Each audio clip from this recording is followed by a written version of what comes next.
What's up, everybody? Oh wow, I did not see that car there. That's a terrible way to open my video. If you're new here, my name is Bicasso, and welcome or welcome back. I apologize for that, people. I was not prepared. But yeah, this video that I feel is somewhat requested. It's about every single mod that I've ever done in my M109. I've never talked about it. I always talked about in the comments, you know, somebody asked me a question about a certain thing that I did, and I would always just respond in the comments. But this is going to be a video detailing every single mod that I've done on my bike. Now keep in mind, before I show you what I've done to it, I would like you to know that I like my bikes to be very close to stock as possible. Why? Because that's pretty much the reason why I bought the bike. I bought it for that initial look, so obviously it makes sense for me to keep it as close to that look as possible, right? So starting off with number one, performance-wise, the big thing is the exhaust. Now, the exhaust is made by hard chrome, and it is the 3-inch ResTech exhaust. Now, this exhaust, a little backstory about it, this exhaust retails for about 600 bucks. And when I first got this 109, I was like, okay, that is what I want. But that price tag ain't gonna work. Excuse me. Oh, gotta love it, right? Oh, gotta admit, that is absolutely intoxicating. I never. Okay, need to get on out this lane right here. This old Mississippi. But yes, this exhaust retails for 600 bucks. So when I bought the bike, I knew that's what I wanted, but I was like, wait a minute. Let me go on Craigslist and see, just see if there might be one available. So I was like, maybe if I don't find this one, maybe I'll find somebody else selling one. And lo and behold, somebody in Tuscaloosa, about maybe an hour and a half, 2 hours away from me, had one for sale for the good price of $250. I got lucky. So I didn't think nothing else of it. I went right on down there and picked it up. And here we are. But here are a couple slow-mo shots of it. But yes, I've had this exhaust since maybe 8,500 miles on my 109, and it's been, I don't know, I'm like in the 20,000s now. I mean, yeah, 20,000s. So it's done me well. So yes, that is the exhaust I have. And there is a regular one, but I think the ResTech, from what they say, is at a certain RPM you can kind of make the bike get quieter, because right now it's loud. Well, you can make it loud like this, right? You know, that much noise over time, you know, you'll get annoyed from it. So I could just quiet it down at a certain RPM, like now. You can kind of quiet it down. So at high RPMs, you can really quiet. Oh, this cord is really getting in the way. I need to figure that out. But yes, you can quiet the exhaust down. I'm gonna go this way.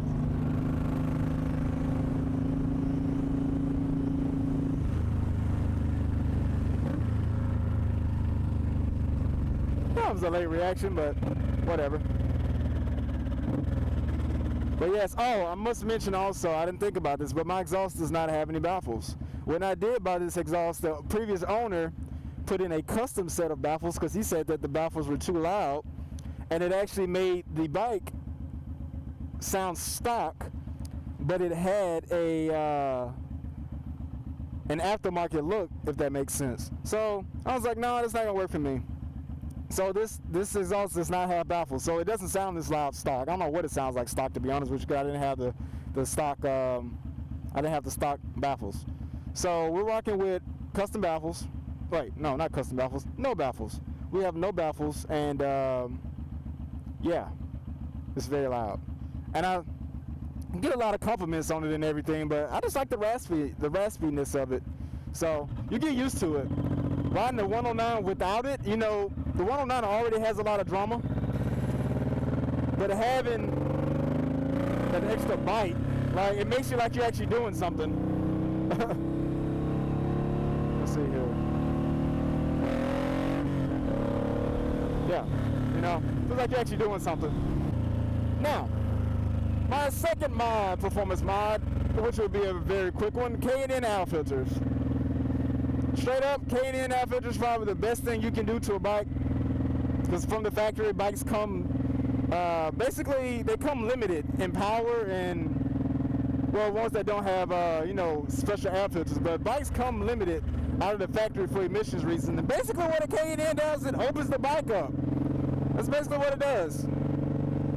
Now, for me, for my next mod, after I got the K&N air filters with the combo of the exhaust and taking baffles out of the exhaust, obviously, guess what I had to do next? I had to get a fuel processor, because when the bike comes from the factory, it's preset for a certain fuel to air mix ratio. So the way the fuel burns is burned at a certain way, which makes the bike perform the way it does out of the factory. Well, when you start introducing different air mixtures, I'm getting my terminology mixed up. Basically, when you mess that up, you have to retune the bike. So I do have a Cobra FI 2000 fuel processor, which is tuned to my specific settings, my specific setup, which is no baffles on my exhaust and a K&N air filter. And that makes my bike happy. It makes it where I can ride consistently on the throttle without too much jerk, and I get really good gas mileage. I get about 200 miles to the tank on my M109R based on, you know, this combination. Also, I got a, what's it called? I got a shift light. It is a GiPro ATRE. So the M109 was introduced in 2006. When it first came out, it didn't have a gear indicator. They didn't introduce that until 2010, I want to say. So everybody before that didn't have a gear shifter. Gear shifter light. Shift indicator to indicate what gear you're in, which isn't a big deal, but now that I'm used to it, every bike that I have after this must have one. I'm just used to it. I'm lazy. So, yes, it tells me what gear I'm in, but also the special part of the ATRE, because I'm sure you're wondering, what the hell is the ATRE? What that does is called it's a retard eliminator. And again, this is something that's done from the factory. It deals with smoothing out the roll-on the throttle that gives you a smooth transition from off to on. Because if you've ridden a Suzuki before, you know that they're very temperamental bikes where it's either, you know, it's on or off. See, I can get on and off my throttle very easily. So I bet people that are around me like, what's going on with this motorcycle? But also what this thing does, which can also be turned on or off, you can actually remove the rev limit from 5th gear. Now, why that is beneficial, you might ask, is why would you want to remove the rev limit in 5th gear? Well, because from stock, the bike is just set that way. It's like a safety mechanism. But in 5th gear, there is no limit to how fast this bike can go. Not hard to achieve. You get one of those little things and press the button and it turns it on. So there's that.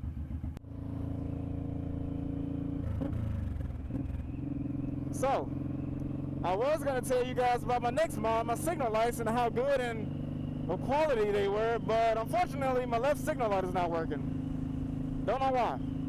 But I will say that when I filmed this little clip that you're seeing now, I took the glass off to clean the fog, because it has a little gasket behind it that keeps the moisture out, but apparently when I tamper with it, it stopped working.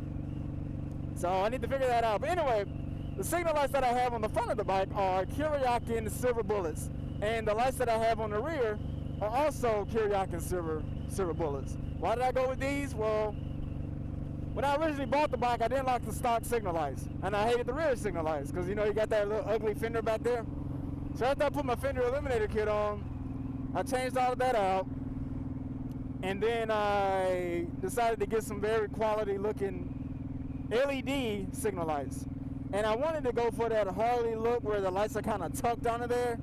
And then I like the lines of the bike, and I felt like those signal lights that are on the stock 109, they ruin the lines of the bike. So to keep that tail very, very tight, I put the signals under the fender with some little brackets that I bought.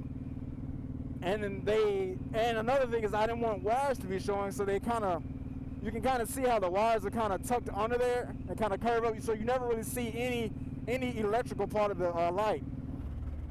Now my lights do flash quick because of the load of the load balancing of the regular lights is thrown off. I just went ahead and kept it the way it was. I do have load balancers on them, however, because, you know, if you if you take the load too far off, your lights won't work. So there are load balancers on this setup. I have one under the headlight, and I have one in the tail by the other set.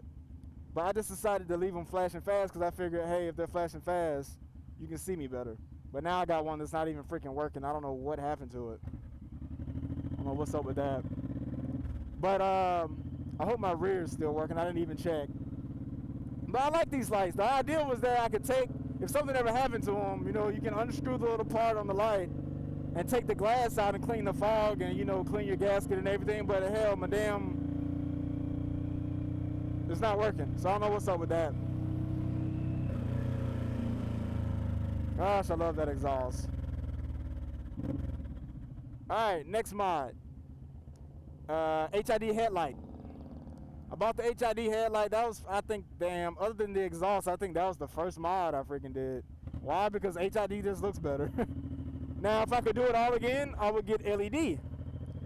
Because I wasn't gonna take my headlight off for you guys to see this, but basically, HID versus LED, there's just so many cables to the HID system. It's just annoying as heck. And at one point, I had it wired incorrectly where I had the ground on the headlight tied under the headlight versus running it straight to the battery. And what would happen is it would cause the headlight to flicker out at inopportune moments.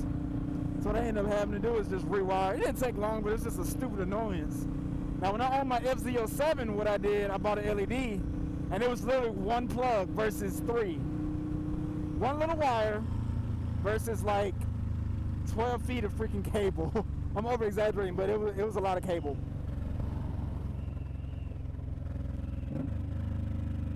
I just love that. I love that so much. Next up, I don't have custom mirrors, but I have thought about it these past couple weeks, but I do have custom grips made by Avon. The ones from Kuryakyn I felt looked a bit plain. I don't know if you've ever seen them, but Kuryakyn does make some kind of like this. But I like the grip material on these, and these are actually starting to wear out. I might need to start. I need to rotate them. But these are some very good grips. This guy's looking at me. But yes, I love these grips. I think I paid like 50 bucks for them. I don't know, but yeah, they're very good grips.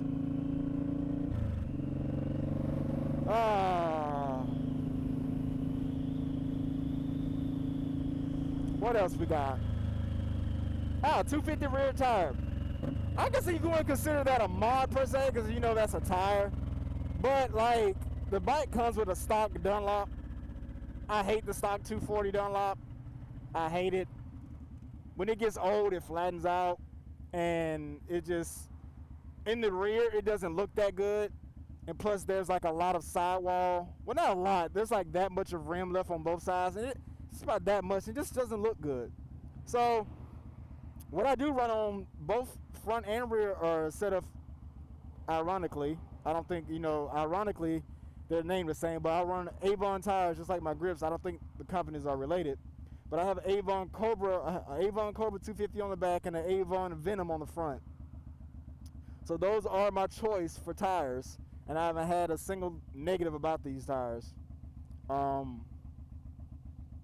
can't remember the last time I put a tire on this bike, but I want to say this rear has lasted me at least 10,000 miles, I want to say. Because when I first bought this bike, it needed a front tire, and shortly after that, I needed a rear.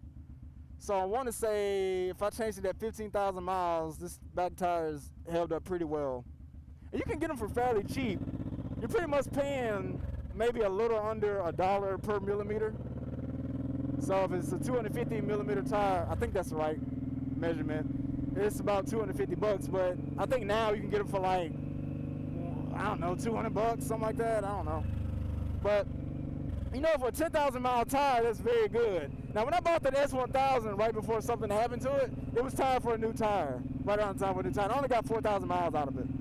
So, and I will say that I ride this bike pretty dang hard. So 10,000 miles out of a tire, that tire is very good. And I still have tread to go. So it's not like it's time to change it. Now, let's see what else we got. I want to say that's pretty much it, man. Like I said, I keep my bikes very stock.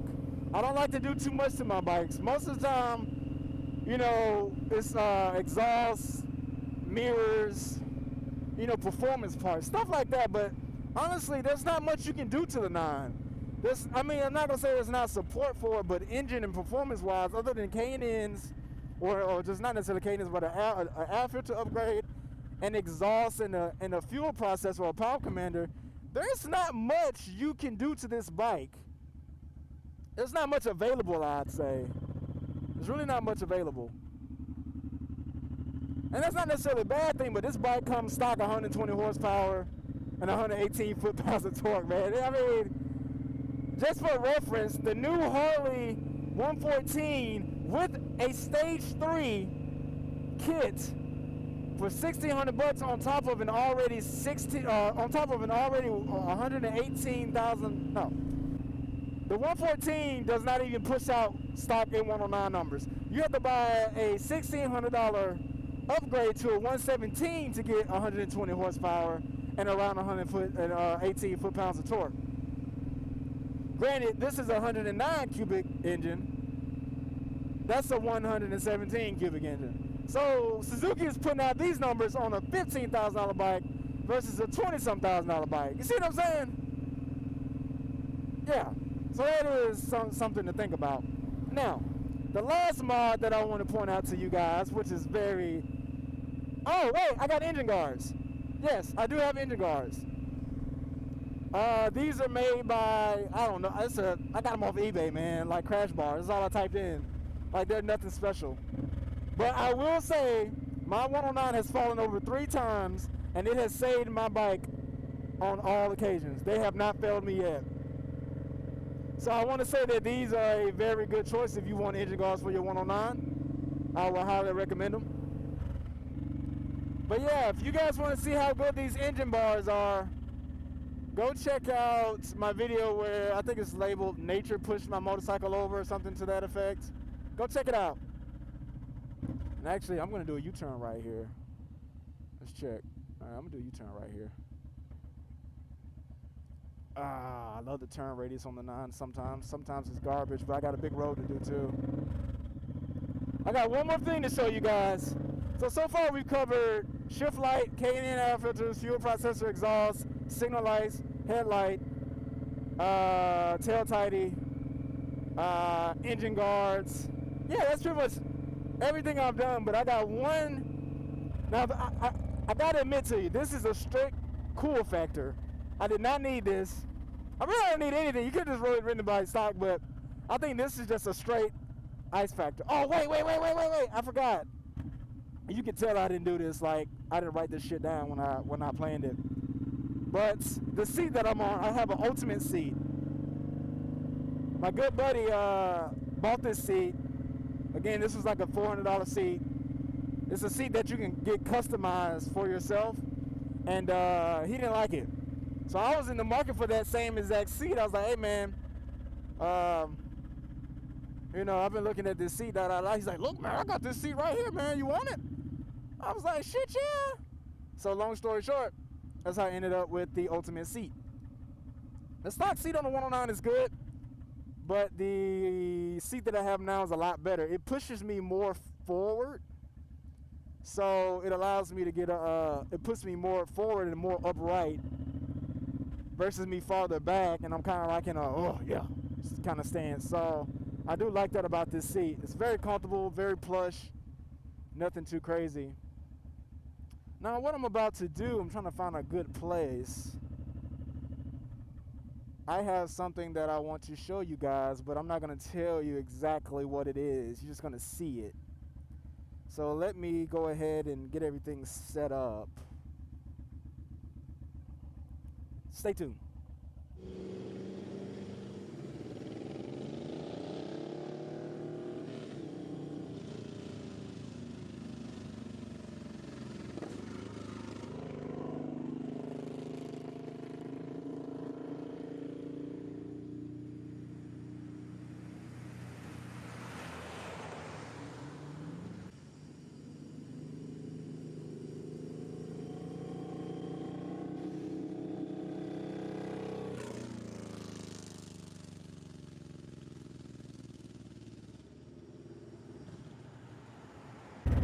yes, I do have titanium sparklers. I had titanium sparklers anyway on both sides, and I grinded the right side down to the point where eventually the screw post that was in the peg broke off. So I really only have it on one side. So whenever I go down on the left side, you get that spark, and it's really cool, I think. And it's honestly, it's just a show off. It's just a show off, but it really grabs people's attention, and it's really cool when you see it. But it does reduce the lean angle just a tad. Now, when you initially buy these things, they are a lot longer. They're probably twice the size of the one that you see here. And they limit your lean angle quite a bit initially, but once you grind them down to where a normal peg would be, yo, it is so much fun when you feel it and you're like, yeah, I'm leaving a trail. But yeah, I think that's everything. Oh, you don't want to race me, bro. You don't want it. Oh, they're going a different way. Good.